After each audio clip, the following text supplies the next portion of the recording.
Humanismo, Renacimiento. ¿De acuerdo? Tenemos entonces el día de hoy nuestra clase sobre el humanismo y el Renacimiento. Este tema, recuerda que lo vamos a ubicar temporalmente ¿dónde?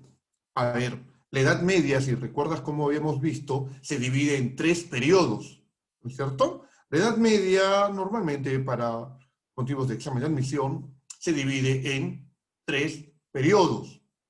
Alta Edad Media, que ahí tenemos las invasiones bárbaras, que estas pudieron ser pacíficas, pudieron ser violentas. Tenemos ahí el Imperio Carolingio, ¿no es cierto? Las invasiones, ahí tenemos, ¿no?, las invasiones bárbaras, y ahí encontramos también la invasión de los árabes, el surgimiento del Islam.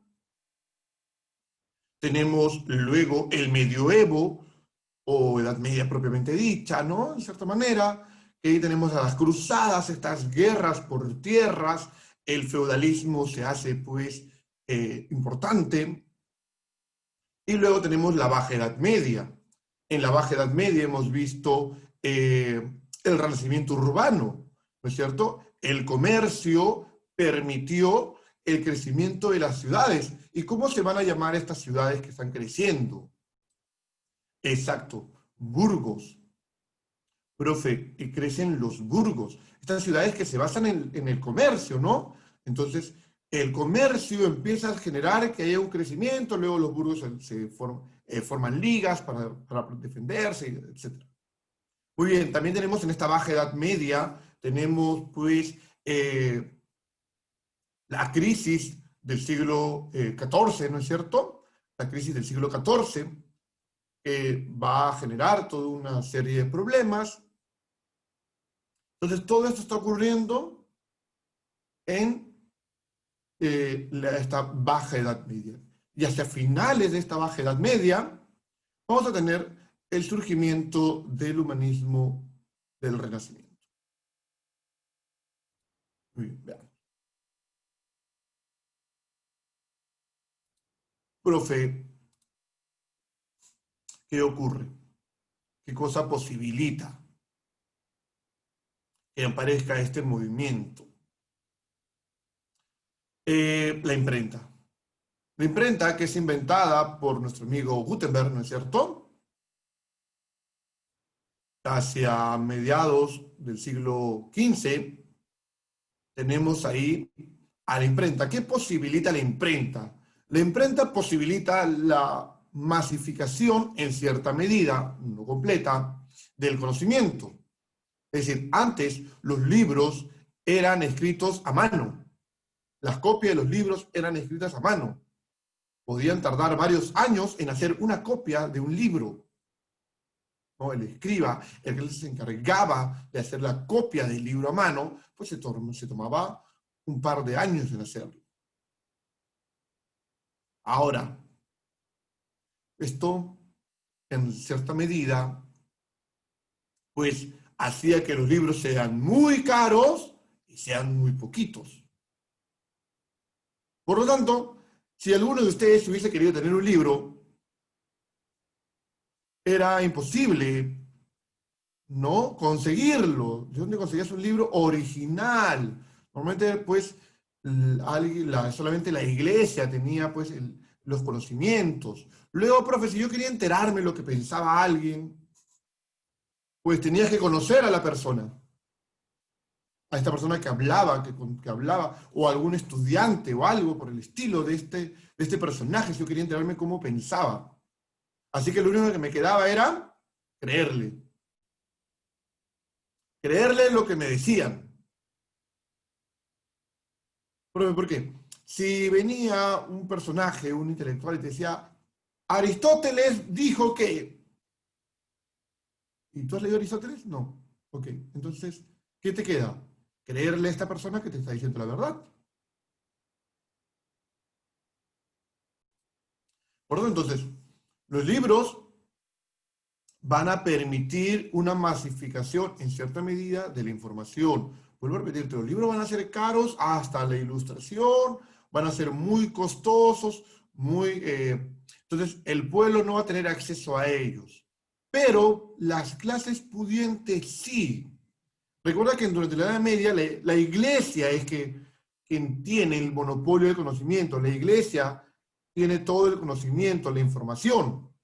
Entonces, al traer Gutenberg la imprenta, como que esto empieza ya a romperse. La iglesia empieza a perder este monopolio. Y recuerda que la iglesia usa este monopolio del conocimiento para un control ideológico. Para un control ideológico. ¿De acuerdo?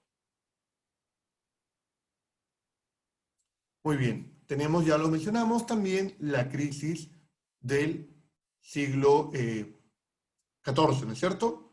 La crisis del siglo XIV. ¿Ya? La peste negra, la guerra de los 100 años, todo esto pues genera un problema. Genera un problema.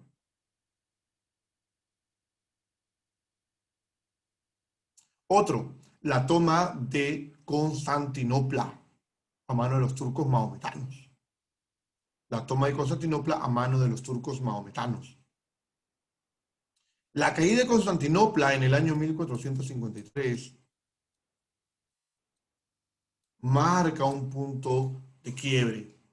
Profesor, ¿por qué? Porque se cierran las rutas comerciales completamente. Se cierran las rutas comerciales. Al cerrarse las rutas comerciales, pues impide un contacto, hay que buscar nuevas rutas, que ya hemos visto en la clase pasada, pero además, al entrar los turcos a Constantinopla, muchos de los pensadores bizantinos terminan huyendo con sus bibliotecas, con sus escritos, hacia Europa Occidental. ¿De acuerdo? Muchos de estos pensadores terminan yendo hacia Europa Occidental. Recuerda que además muchas de las colonias que habían en ese lugar, en el Mediterráneo oriental, que permitían las rutas comerciales, eran italianos, venecianos, genoveses. Tenían ahí colonias. Entonces, cuando toda esta zona cae, mucha de esta gente regresa a sus tierras. Entonces, ahí tenemos la caída de Constantinopla también permite que surja este nuevo movimiento. Muy bien.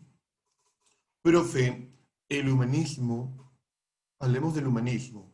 Profe, el humanismo es una corriente ideológica que busca elevar el nivel intelectual del hombre.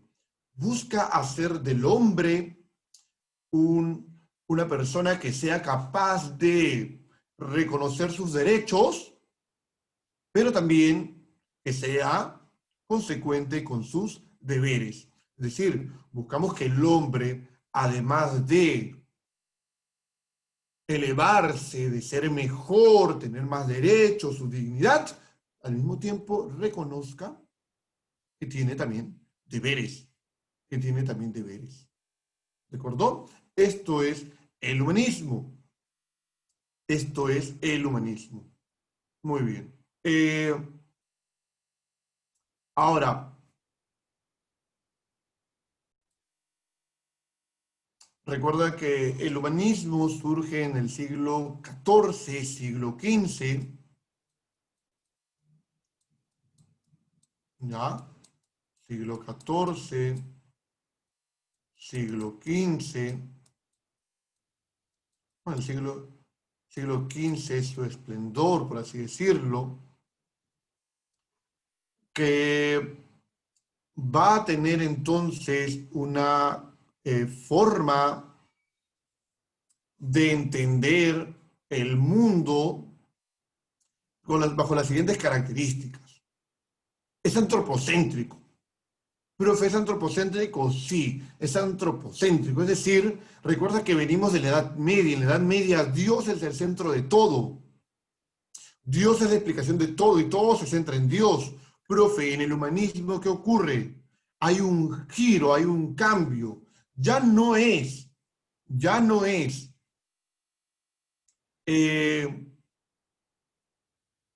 Dios el centro de todo, sino es el hombre.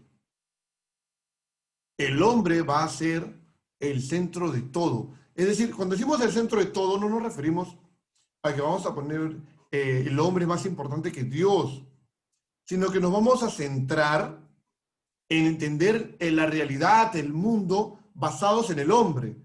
y no en Dios. El humanismo no rompe con la religión, por si acaso. El humanismo no es contraria a la religión, no es un enfrentamiento con la religión. Simplemente cambiamos la perspectiva. ¿Sigue siendo importante Dios? Sí, va a seguir siendo importante Dios. Pero nos centramos, nuestro estudio va a estar ligado al hombre. Nuestro estudio va a estar ligado al hombre. ¿De acuerdo? Hay una exaltación de la naturaleza, vamos a exaltar la naturaleza, queremos descubrir cómo funciona la naturaleza sin necesidad de recurrir al dogma, al dogma. Entonces vamos a intentar entender el mundo a partir de esta exaltación de la naturaleza, que es lo natural. Vamos a buscar un retorno a los ideales clásicos. Por clásicos nos referimos a la cultura greco-latina, profe, de greco de Grecia, latino de Roma. Vamos a intentar regresar a estas ideas, a esta forma de pensar que nos traen, pues, los pensadores clásicos. ¿Qué había ocurrido en la Edad Media? ¿Qué había ocurrido en la Edad Media? Se conocía a los autores clásicos, algunos, pero se conocía a estos autores clásicos por traducciones de otros, por estudios de otros. No se había leído directamente Aristóteles, Platón. El Renacimiento permite que descubramos a estos autores en su lengua original. Muchos árabes habían guardado libros de Aristóteles, habían hecho copias de libros de Aristóteles, de Platón. Entonces los empezábamos a redescubrir en este momento de la historia. Hay una revaloración de la razón, el hombre como ser racional sobre lo ideal, sobre la fe. Empecemos a entender el mundo a partir de la razón. No nos quedemos en la fe, sino la razón, la experiencia. ¿De acuerdo? Entonces, esas son las características de este humanismo. Ahora, también es importante acá la figura de los mecenas. Profe, ¿quiénes eran los mecenas? Eran personajes con poder económico. Personajes con poder económico. Personajes que permitían entonces a ciertos intelectuales, ciertos artistas, poder vivir de su arte. ¿Ya? Poder vivir de su arte. ¿Y por qué te decía esto? Que la razón me va a permitir entender el mundo. Porque lo ideal, la fe estaba defendida por ¿quién? Está defendida por una forma de pensar. La forma de pensar se llamaba escolástica. Era la filosofía de la iglesia durante la parte más, digamos así, más elaborada de la filosofía cristiana, la escolástica, ¿no? Que tiene su máximo representante, por ejemplo, al señor Tomás de Aquino, ¿no? Que surge entonces en el medioevo y en la Baja Edad Media, pues, tan preponderante. Entonces, el humanismo surge como un enfrentamiento a esta forma de pensar. Y estábamos en los mecenas, disculpa, me había saltado un poco a eso de la escolástica. Los mecenas, entonces era gente rica, gente con dinero, que empezaba a apadrinar, ¿no?, a artistas, a intelectuales. Entonces les pagaban a estos artistas, a estos intelectuales, para que ellos puedan ejercer sus artes, su pensamiento, y no preocuparse por si van a tener para comer, ¿no? Cosa que hoy en día no tenemos, ¿no? Los precursores, vamos a tener a nuestro amigo Francesco Petrarca, que es considerado el primer humanista, el padre del humanismo, ¿no es cierto? Con sus famosos cantos a Laura. Este libro tiene otro nombre. ¿Cuál es este libro? Profe, Cantos a Laura también se llama Cancionero.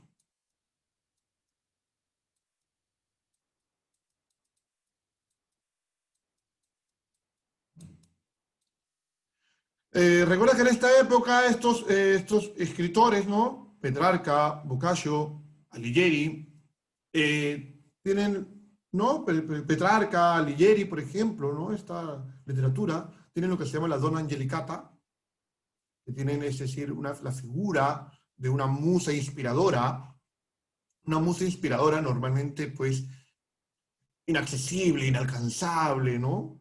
Que han idealizado. Acá Petrarca pues tiene a Laura, ¿no es cierto? Petrarca tiene a Laura. Dante Alighieri, Dante Alighieri, que va a escribir la comedia, tiene una musa inspiradora también, profe Beatriz.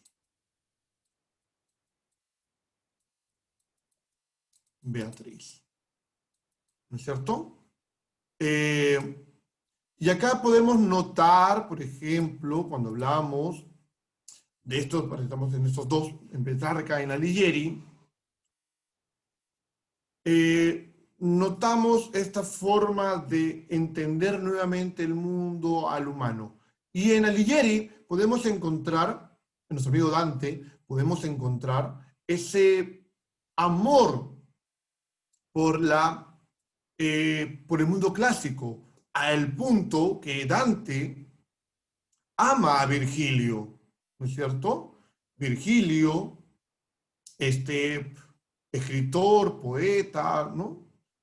Romano, que escribe la Eneida por encargo de Augusto, aparece como un personaje principal dentro de su libro. O sea, dentro de la comedia, tanto en el infierno como en el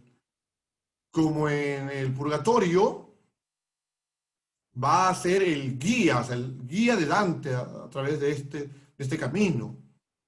Aparece ahí Virgilio. Profe, ¿por qué Virgilio no es el guía en el paraíso? Porque Virgilio no era cristiano. Virgilio era pagano, ¿no? A fin de cuentas, no había cristianismo. Entonces, por tal motivo, Virgilio no podía entrar al paraíso. Y ahí aparece entonces Beatriz. Igual, idealizada Beatriz, es quien lo va a guiar por el paraíso a Dante, ¿no? Ahora hay que recordar que Dante es una persona soberbia, una persona, no, Dante no era alguien pues humilde, ¿no? Dante sentía que era lo máximo. Por tal motivo, algo anecdótico es que no hay en los círculos del infierno de Dante un castigo para las personas soberbias, para las personas orgullosas. No hay. Dante no dijo, yo no voy al infierno, ¿no? Entonces ahí tenemos, ¿no? Y tenemos luego a Giovanni Boccaccio con el Decameron, ¿no es cierto?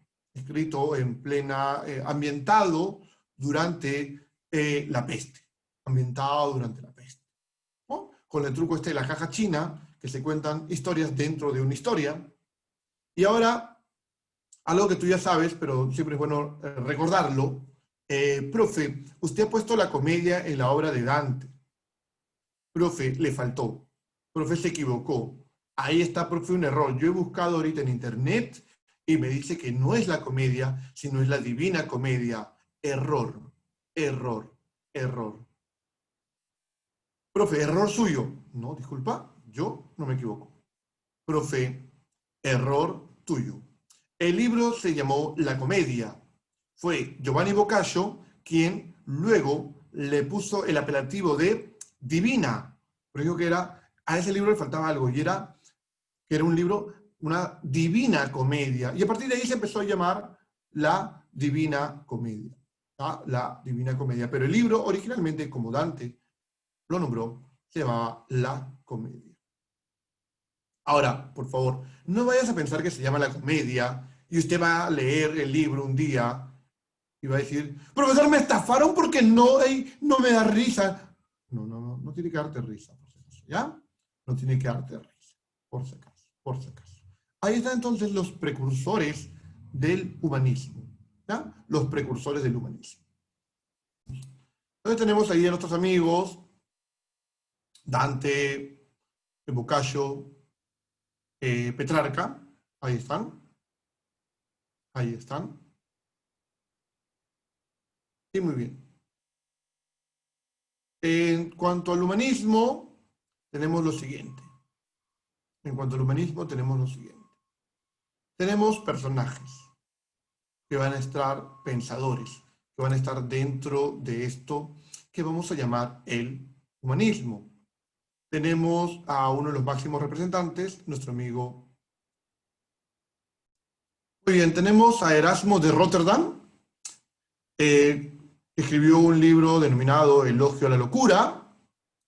Tenemos acá a nuestro amigo, mejor lo pongo así, Tomás Moro, ¿de acuerdo?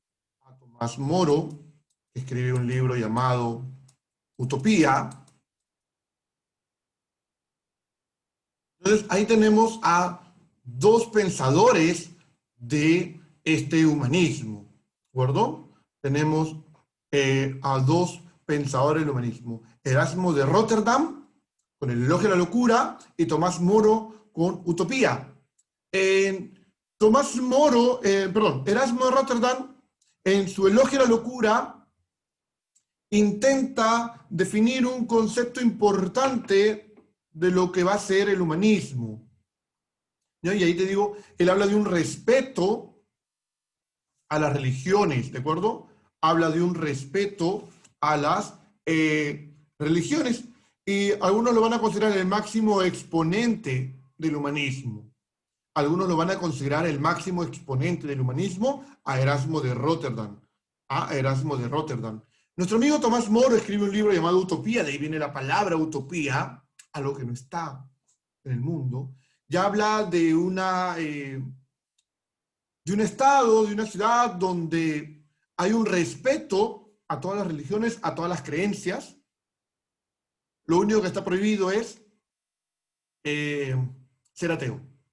¿Ah? Lo único que está prohibido es ser ateo, pero, entonces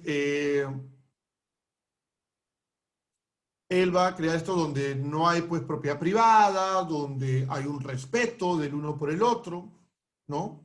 Entonces eso nos plantea Tomás Moro. Tomás Moro va a ser parte de la corte de Enrique VIII, pero al final va a ser asesinado por Enrique VIII, va a ser condenado a muerte por Enrique VIII, que justo vamos a hablar de la próxima clase. Ahí está entonces Erasmo de Rotterdam y nuestro amigo Tomás Moro. Otro personaje importante es nuestro amigo Nicolás Maquiavelo. Maquiavelo, vamos. Nuestro amigo Maquiavelo va a ser muy conocido, va a ser muy importante en la teoría, en la ciencia política. Es el padre de la ciencia política. Él escribió un libro denominado El Príncipe, ¿no? Maquiavelo era parte del gobierno que había en su ciudad natal, pero en Florencia, pero que luego, cuando Lorenzo de Medici da golpe de Estado y toma el control del poder, Maquiavelo tiene que escapar, tiene que irse, y luego Maquiavelo le escribe, pues, ese texto, lo escribe muy rápido, un texto pequeño, El Príncipe, donde, pues, da pautas de cómo debe ser un gobierno, que no como la política lo que debe hacer es ver formas de conseguir el poder. No importa mintiendo, no importa engañando, no importa nada. Por eso decían, el fin justifica los medios. Y en base a esto, entonces, lo que buscaba era caerle bien, pues, a Lorenzo de Medici, pero no va a poder. Pero luego Maquiavelo va a hacer escritos republicanos, va a escribir muchos textos republicanos, pero nos ha quedado, pues, esa idea de Maquiavelo hablando de que el fin justifica los medios. Ya, ahí puedes ver, ¿no? Muy bien. ¿Cómo es Italia antes del Renacimiento? O sea, durante el Renacimiento, mejor dicho. ¿Cómo está dividido Italia? Bueno, en Italia tenemos el reino de Nápoles en la parte sur. Puedes ver el reino de Nápoles. Los estados pontificios, ¿no? Los estados pontificios, es decir, los estados, territorio dominado por el Papa, puede ver. La República de Florencia, la República de Venecia, que van a ser pues, muy importantes para el Renacimiento. Para el Renacimiento. Usted puede ver que está bien dividido, bien fragmentado Italia en este momento. Entonces, hablemos del Renacimiento. Cuando hablamos del Renacimiento hay que tener en cuenta lo siguiente, que es un periodo de la historia que va a abarcar del siglo XIV al siglo XVI, ¿ya? Del siglo XIV al siglo XVI. Ahora, este renacimiento, vamos a entenderlo etimológicamente, viene de la palabra renacere, y renacer es volver a nacer. Volver a nacer. Profe, ¿por qué? Porque van a decir que durante la Edad Media hubo este oscurantismo, hubo esta privación del conocimiento, del avance en el mundo europeo, y era momento que la cultura griega, la cultura europea renazca. O sea, ya tuvo un momento importante en la época clásica, la época grecolatina. Y como que se estancó, y ahora era momento de renacer. Momento de volver a aparecer, volver a ser importante, decían ellos, ¿no? Entonces, por eso es el nombre de Renacimiento. Por eso el nombre de Renacimiento. Recuerda que más o menos va a abarcar del siglo XIV. Ya podemos encontrar, pues, igual discrepancias, sobre todo siempre hasta el siglo XVI. ¿Ya? Acá, vuelvo a repetirte que hay discrepancias totales sobre de dónde a dónde abarca y todo el asunto. El Renacimiento tiene una visión, pues, antropocéntrica, ¿no? Obviamente es impulsado por el humanismo, entonces. El humanismo es esta corriente, entonces hemos dicho, el humanismo es una corriente de pensamiento que surge, pues, durante el Renacimiento, el cual rechaza el dogma religioso. Sí, vuelvo a repetirte, el humanismo rechaza el dogma religioso sin entrar en contra de la religión, de la fe como tal. No es que rechazan la religión, rechazan el dogma religioso para entender el mundo, ¿no? Entonces, el Renacimiento se basa en este antropocentrismo. Hay un auge de las artes, ¿ya? De la ciencia, de la filosofía. El feudalismo empieza su decadencia y la burguesía, pues, ebulle, ¿no? La burguesía empieza, pues, a aparecer. La burguesía empieza a aparecer y a tomar mucho más poder. Entonces, el Renacimiento, profe, es impulsado ¿por quién? Por la burguesía. El Renacimiento es impulsado por la burguesía. Por la burguesía. Profe, aparecen mecenas importantes. El mecenazgo, vuelvo a repetirte, es muy importante. Son personas con poder económico. Tenemos familias, los Medici, los Sforza, por ejemplo, son dos familias muy importantes que van a hacer entonces este mecenazgo, que van a tener este mecenazgo. Profe, tenemos ahí que la cuna del Renacimiento es Florencia, la República de Florencia, que acabamos de ver en el mapa. Este de acá. La República de Florencia, aquí está,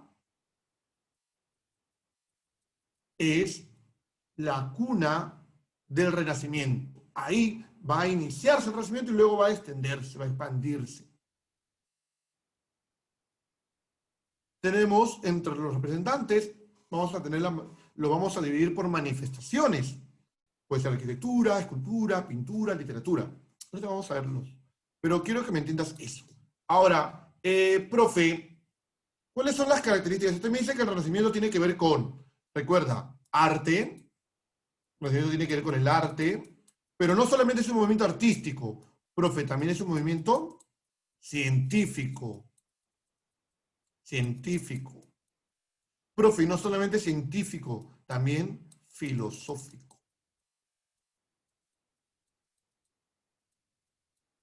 Muchas veces nos hacen creer, no, el Renacimiento solamente es arte. No, el Renacimiento es todo. El Renacimiento aparece con todo. Sin embargo, en cuanto al tema artístico, que es, digámoslo así, lo que tú conocerías mejor, pues hay un intento de imitar pues, la arquitectura y la escultura griega y romana, o sea, la escultura clásica, vamos a intentar imitarlo, buscar símiles, hacer cosas muy, muy parecidas, intentar ajustar todo a la belleza ideal, ¿no? Una búsqueda de la serenidad y el equilibrio que procedan de una armonía total. ¿Cómo es que ves el naturalismo que venía del humanismo, ese naturalismo que mencionamos en el humanismo? Lo vemos acá porque queremos representar figuras humanas o animales. Y queremos mostrarlos tal cual lo vemos, tal cual están ahí. Por ejemplo, en la escultura intentamos ver que se vean los músculos, que se vean las venas. ¿Ya? Intentamos entonces esforzarnos por esto. Los cuadros dan una perspectiva geométrica y recuerda que hay un sobreinterés por el cuerpo humano. ¿De acuerdo? Por el cuerpo humano, y entonces el cuerpo humano llevado a lo natural es el cuerpo humano desnudo. ¿Ya? El cuerpo humano desnudo. Ahí está entonces. Vayamos a ver entonces un poco de esto. Etapas del Renacimiento, lo vamos a dividir en dos. El primer Renacimiento, el segundo Renacimiento. El primer Renacimiento se da en el siglo XV, llamado el 400. El 400 que va de 1400 a 1499, cuya ciudad más importante va a ser Florencia, de los mecenas más importantes van a ser los Medici, pero también están los Sforza, ya lo mencionamos.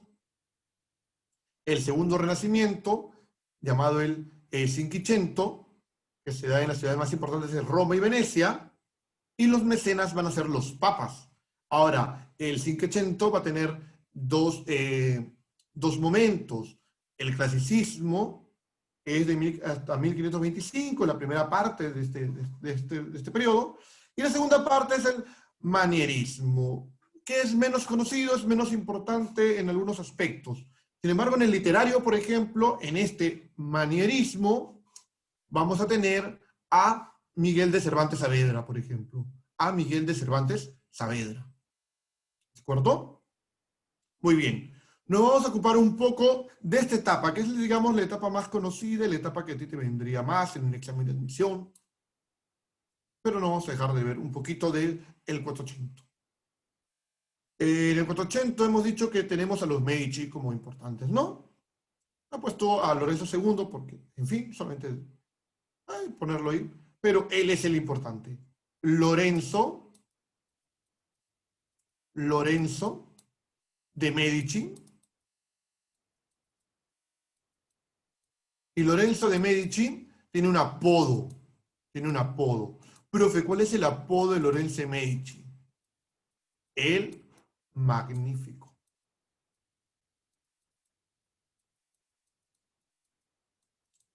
Es un burgués. Es un banquero. Es un banquero que empieza a formar incluso una escuela en Florencia, donde tiene pues a muchos pensadores como por ejemplo a Pico la Mirandola, por ejemplo, está ahí, importante. Michelangelo Buonarroti empieza a trabajar en la escuela de Florencia bajo el mecenazgo de Lorenzo el Magnífico. Ahí está el de acá, profesor, él es Lorenzo II. Lorenzo II. De Medici. Ahí está la figura de nuestro amigo Lorenzo el Magnífico. A nuestro amigo Ludovico de Sforza, ¿no? Ludovico de Sforza,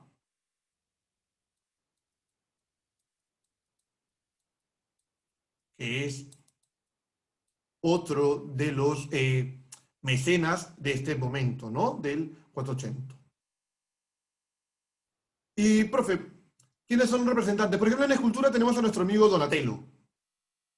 Donatello, que va a esculpir acá, por ejemplo, tenemos a una imagen de San Juan Bautista. ¿Ya? puedes ver, ¿no? Donatello, y puedes ver acá a nuestro amigo San Juan Bautista.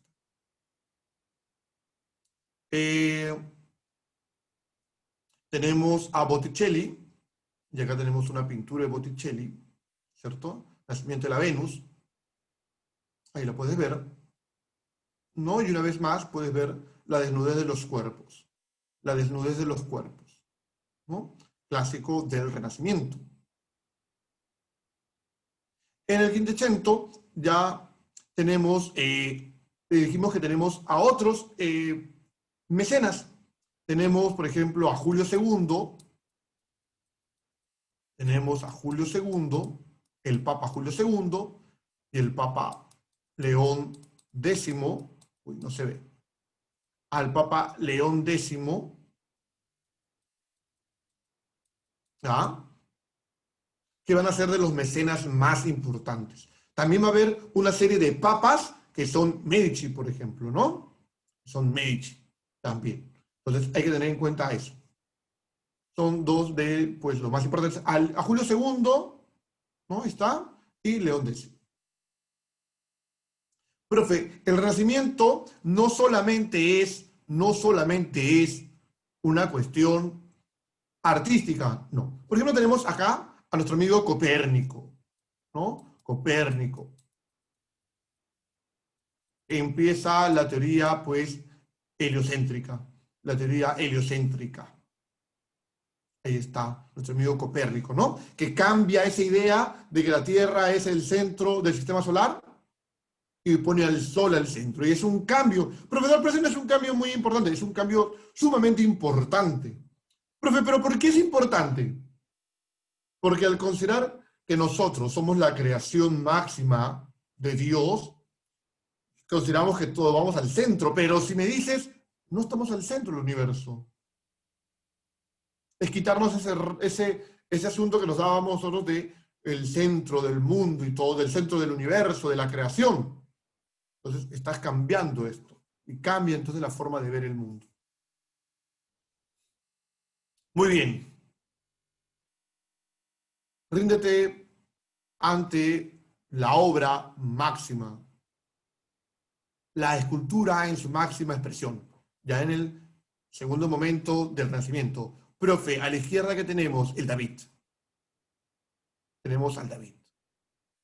¿Ah? Tenemos al David. Mira la definición de músculos. Mira la definición de músculos. ¿De acuerdo? Mira. ¿Ah? Es decir, esta escultura, hecha de un solo bloque de mármol, bastante delgadita, que si fallaba un poco el escultor, se perdía todo el bloque, te recuerda a esas esculturas griegas, ¿no? Ahí puedes ver. Acá tenemos al Moisés. ¿Quién es Moisés? Muy musculoso Moisés, ¿no? A Moisés. Profe, ¿por qué tiene cachitos? Profe, ¿es el diablo Moisés? No, no, no. Dicen que es porque refleja los rayos de luz que le van llegando a Moisés. Pero parece que tuviera cachitos, ¿no? Medio demoníaco nuestro amigo Moisés acá. Igual, mira la barba, mira la barba. Mira este detalle de la barba. Quiero que veas esto. No puedo darme un poco más de tiempo en la clase, pero mira. Mira el detalle de la barba. Mira el detalle del rostro.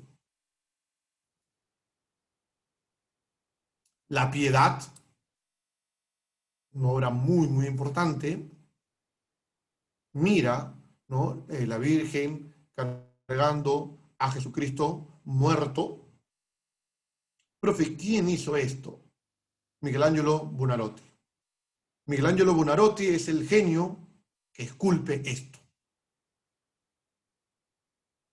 Y siguiendo hablando de Michelangelo, pues Michelangelo no solamente destaca en pintura, en escultura, perdón, sino también destaca en pintura.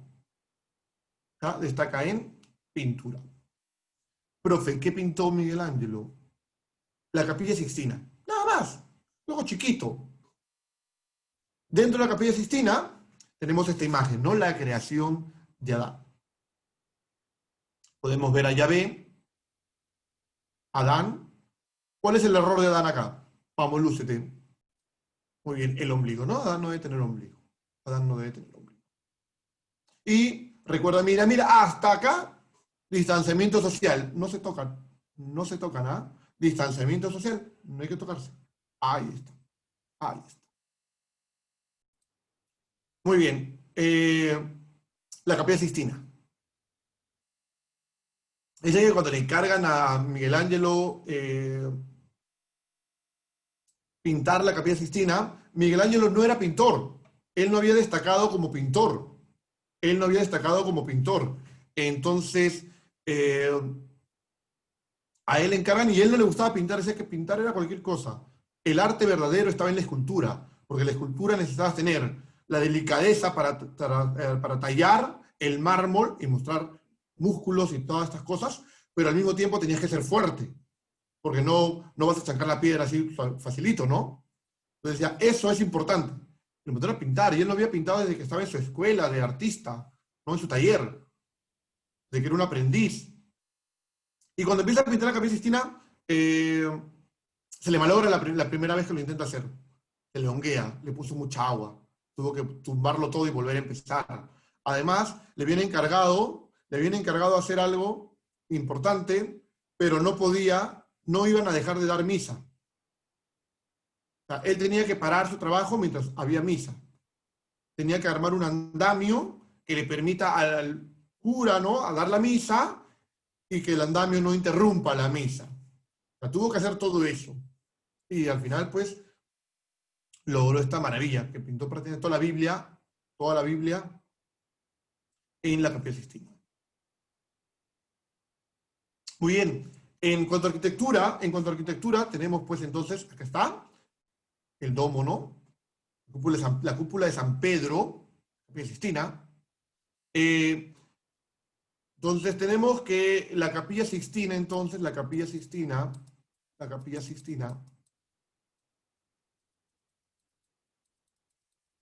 fue diseñada por nuestro amigo Bramante.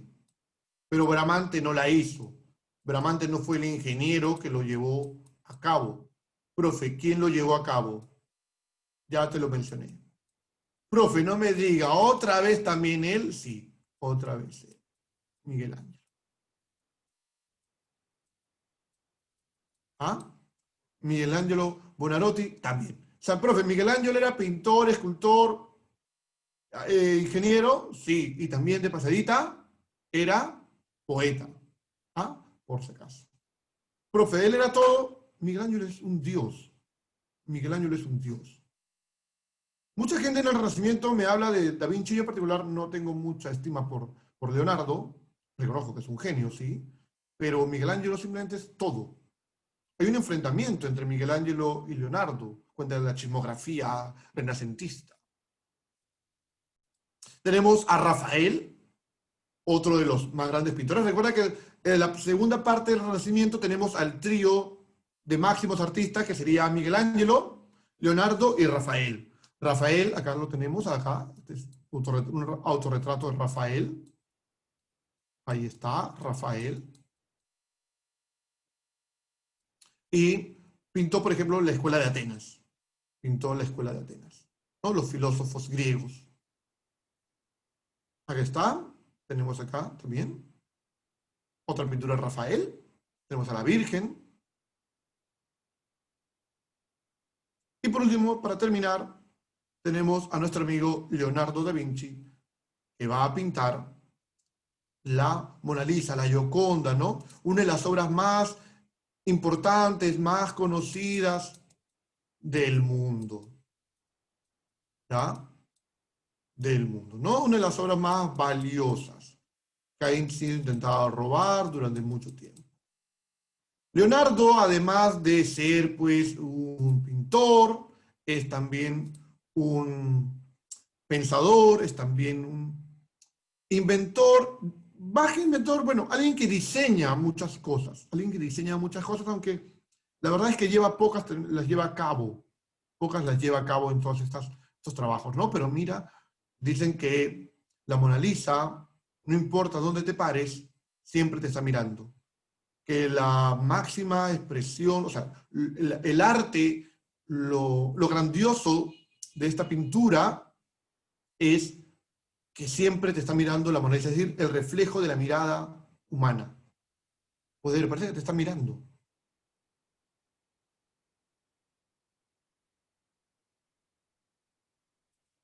Y la última cena que me quedó atrás, disculpa, me faltó.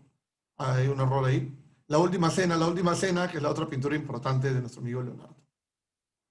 Ahora sí, en literatura, nuestro amigo William Shakespeare, ¿no es cierto? Con obras como Otelo, Romeo y Julieta, Hamlet, El Rey Lear, entre otras, que tú ya lo conoces por literatura, para la literatura, y obviamente Garcilaso de la Vega, ¿no es cierto? Garcilaso de la Vega. No confundir, no es el Inca Garcilaso de la Vega, a pensar Garcilaso de la Vega, por si acaso, ¿no? El escritor del Renacimiento. Poeta español.